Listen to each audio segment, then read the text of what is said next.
Pregar para índios? O Lula disse, aqui não pode. Você ainda duvida que este governo, ele luta contra a nossa fé? Curta, comente, se inscreva e bora para mais um vídeo. Gente, todos nós sabemos da crise humanitária entre os índios e Yanomamis.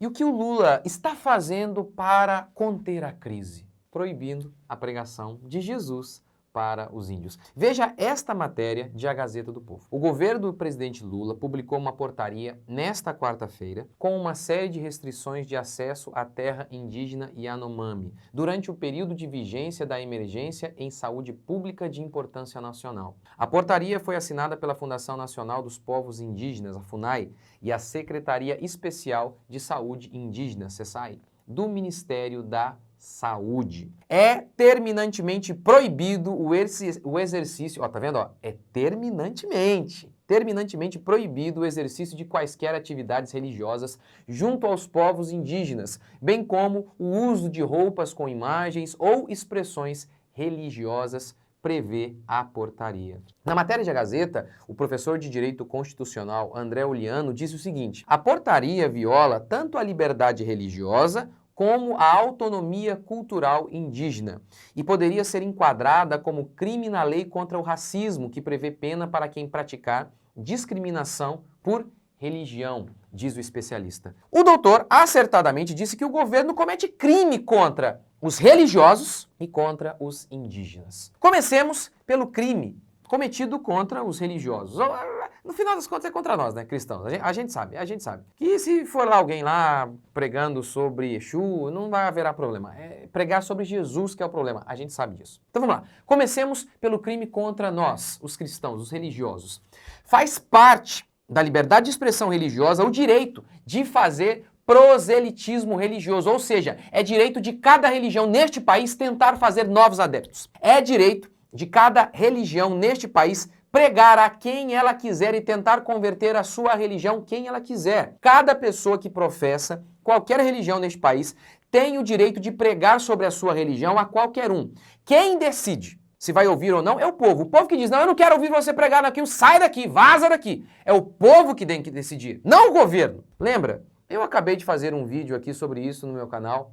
Este vídeo aqui, ó, governo baiano petista disse que é crime. Crime o quê? Pregar sobre Jesus. O governo petista da Bahia disse que é crime dizer assim, ó, você precisa encontrar Jesus. Pelo amor de Deus. E eu disse que isso é um absurdo. E citei o parecer do STF quanto ao tema. No que toca especificamente à liberdade de expressão religiosa, cumpre reconhecer, nas hipóteses de religiões que se alçam a universais, que o discurso proselitista, ou seja, pregar para tentar converter outros, o discurso proselitista é da essência de seu integral exercício. Ou seja, integral, que vem de completo. Integral, todas as partes ali. Ora, se a gente não pode pregar para tentar fazer novos adeptos, nós não estamos tendo liberdade religiosa, não há integralidade da nossa fé. E o STF continuou. De tal modo, a finalidade de alcançar o outro mediante persuasão, tá vendo? Mediante persuasão, ou seja, por meio da linguagem, por meio da pregação, não na base da porrada. Então, de tal modo, a finalidade de alcançar o outro mediante persuasão configura comportamento intrínseco a religiões de tal natureza. Ou seja, faz parte da religião tentar converter outros dessas grandes religiões, ou seja, o cristianismo. Todos sabemos da crise humanitária enfrentada pelos índios e Yanomamis. E eles são responsáveis pela maior terra indígena no Brasil. Os índios e Yanomamis voltaram a ganhar destaque aí nesses dias por conta dessa crise, dos graves casos de desnutrição e malária espalhados pela comunidade. Após diversas mortes, o Ministério da Saúde decretou estado de emergência de saúde pública.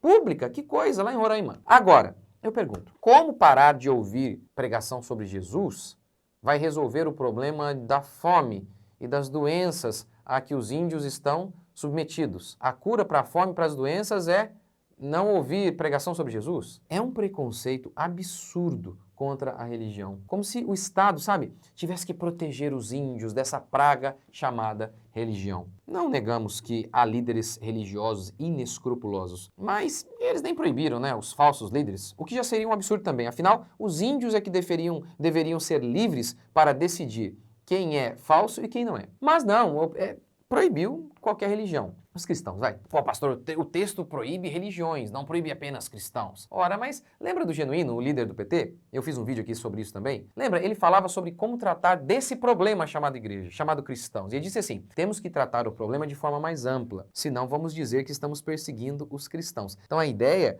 era, se eu não me engano, era sobre imposto. Vamos cobrar imposto de todo mundo, né, em relação à isenção que a igreja tem, em relação a outros órgãos, mas no final é a igreja que a gente quer atingir. Mas assim, atingindo, abraçando vários, ninguém vai dizer que estamos perseguindo a igreja. A ideia é essa, vamos atingir um monte de gente e a igreja junto, assim ninguém vai poder dizer que estamos perseguindo cristãos. É igual ao diretor que queria despedir um professor, mas aí ele despediu todos os professores, para ninguém dizer que ele estava perseguindo uma pessoa específica. Enfim, mas vamos lá. Segundo lugar, isso é um absurdo, é um crime contra os índios, contra a liberdade dos índios. Quem decide se eles vão ouvir ou não, se haverá proselitismo nas terras deles, devem ser os índios, não?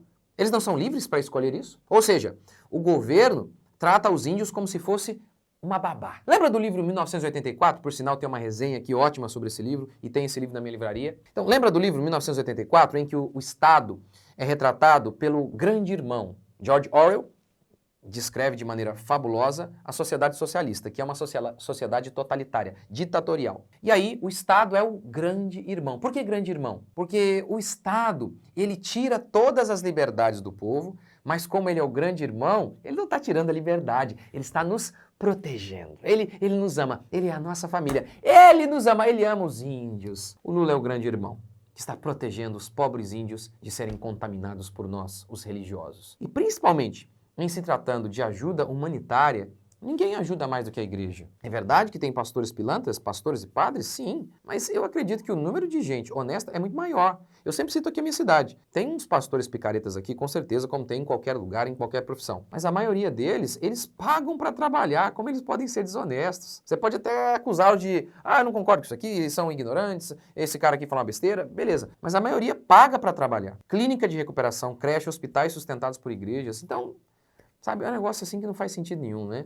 Lembra de uma moça que num debate com uma feminista, na realidade era lá, convença-me de alguma coisa, né? Pessoa sentada, e aí convença-me que o feminismo é bom, eu não lembro qual era o tema, mas enfim. Aí uma mulher sentou lá para falar com a feminista, e a mulher falou o seguinte, olha, na hora que eu tive em apuros, que eu estava grávida, não apareceu nenhuma feminista para me ajudar, quem apareceu foram os cristãos, foi a igreja.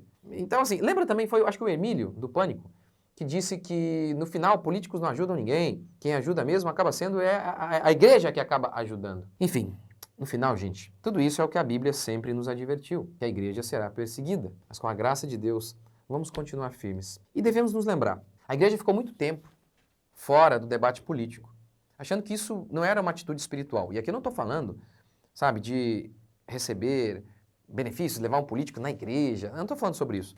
Mas sobre ensinar sobre assuntos políticos. E a igreja ficou afastada.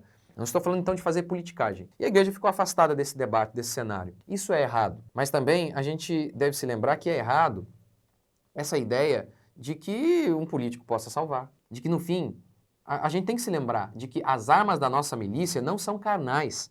Que a nossa grande luta é contra Satanás. Que os homens são sim responsáveis pelo que fazem. Mas a Bíblia diz que o mundo espiritual é que controla todas as coisas. Não podemos nos esquecer que o voto, o debate sobre assuntos políticos tem o seu lugar, é importante. Mas no final, a arma mesmo da igreja é a pregação do evangelho, é a oração. As armas da nossa milícia não são carnais, mas espirituais. O que vocês acharam do vídeo? Deixe seu comentário aqui. Deus abençoe e até o próximo. Eu falei que ia fazer hoje, né? Um vídeo sobre como o Satanás age. Como que Satanás age na prática. E a gente até gravou esse vídeo, a gente vai soltar aí durante essa semana. Eu vou dizer o seguinte, muitas vezes, você, crente firme, você está sendo enganado por Satanás, Satanás está agindo na sua vida e você não sabe. Sim, e não tem nada a ver com essas loucuras que você ouve por aí. Então me acompanhe durante a semana aí, Deus abençoe e até o próximo vídeo.